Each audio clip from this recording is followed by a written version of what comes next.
Punjab Kings 11 পরপর তিনটে match হেরে পয়েন্ট টেবিল এখন 2 নম্বরে চলে দিচ্ছে। তার 10 ম্যাচে 13 পয়েন্ট আছে, মানে বাকি 4টা ম্যাচের মধ্যে তাকে অ্যাটলিস্ট 3টে ম্যাচ জিততেই হবে, তবে সে 19 পয়েন্ট হবে, কোয়ালিফিকেশন করবে শিওর।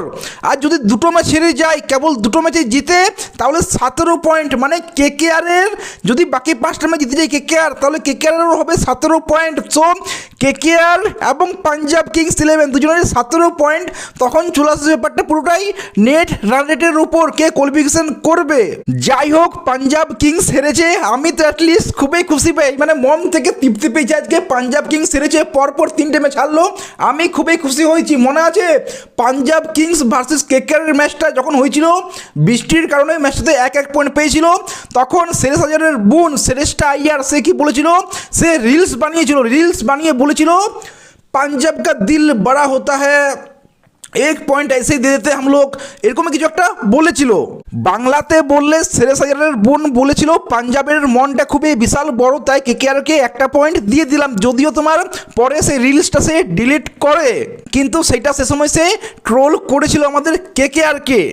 আর কেবল কেকেআরকে না, যখন তোমার Rajasthan Royals versus Punjab Kings 11 হয়েছিল, পাঞ্জাব কিংস তোমার 4 ওভার 2 বলে কি 3 বলে 49 রান বানিয়ে ফেলেছিল একটা উইকেট হারিয়ে।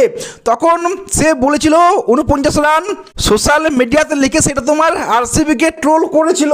বা Rajasthan Royals versus Delhi Capitals যখন বলেছিল সরি ভাই আপসে নেই হো পায়েগা, এরকম কিছু একটা বলেছিল। বেশ এইভাবেই পাঞ্জাব কিংস 11 সবাইকে ট্রোল করছিল। যখন পাঞ্জাব কিংস 11 পরপর ম্যাচগুলো জিতছিল, সবাইকে ট্রোল করছিল। এটা দেখো, হনেস্টলি আমি বলছি, এটাতে মজাটা আসে, আইপিএলের মজাটা এটাতেই আসে। সেজন্য আমি বেশি একটু খুশি লাগছে যে ভাই পাঞ্জাব কিংসকে হারিয়েছে। পাঞ্জাব কিংস সবাইকে ট্রোল করছিল, সেই পাঞ্জাব কিংস পরপর 3টে ম্যাচ হারলো, এই জন্যই খুশি আমি। কিন্তু ভাই পাঞ্জাব কিংস 11 হারলোটা কোথায়? এসআরএইচ 235 করে দিল সেই জন্য কি, নাকি এসআরএইচের বোলাররা খুবই দারুণ বোলিং করেছে সেই জন্য? আমি বলবো কোনোটাই না। পাঞ্জাব কিংস 11 হারলো কেবল তাদের ফিল্ডিংয়ের জন্য। শশাঙ্ক সিং, যাকে তোমার পাঞ্জাব কিংস 11 ড্রপ করে দিয়েছিল, কারণ একটাই, সে ক্যাচ প্রচুর ছাড়ছিল। আজকেও সেই ম্যান ক্যাচটা ছাড়লো, ক্যালাসনের ম্যান ক্যাচটা সে আজকেও এসেই ছাড়লো। এই নিয়ে রিকি পন্টিংকেও বলে দিল যে শশাঙ্ক সিং যেখানেই যাচ্ছে সেখানে তার পিছনে যেন বলটা চলে যাচ্ছে অটোমেটিক্যালি।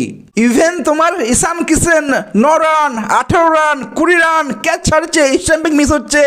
এইভাবে ফিল্ডিং করলে হারতে হবেই তোমাকে ভাই। সে তুমি যত রানই বানাও, যত রানই চেজ করছো, তোমাকে হারতেই হবে যখন তুমি এইভাবে ফিল্ডিং করছো। যার জন্য তোমার এসআরএইচ 235 করতে পারলো।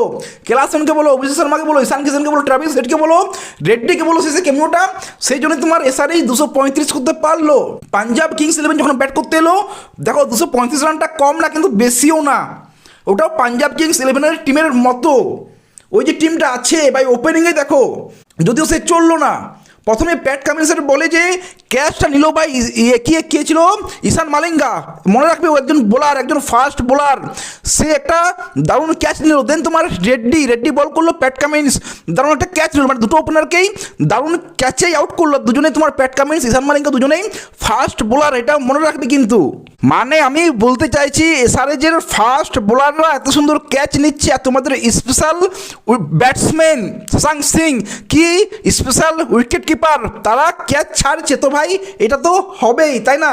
যাই হোক, সেরেশ আইয়ারকেও তোমার ঈশান মালিঙ্গা আউট করে দেয়, 23 রানেই 3 উইকেট পড়ে যায়। অ্যাকচুয়ালি তারপরে স্টোনিসও পড়ে যায়, আস্তে আস্তে সবাই পড়তেই থাকে। কিন্তু এক সাইড থেকে তোমার কুপার কনলি দারুণ একটা ইনিংস, ওই 6টা মারলো ঋষভ পন্থের স্টাইলে, 6টা মেরে তোমার সেঞ্চুরি করলো।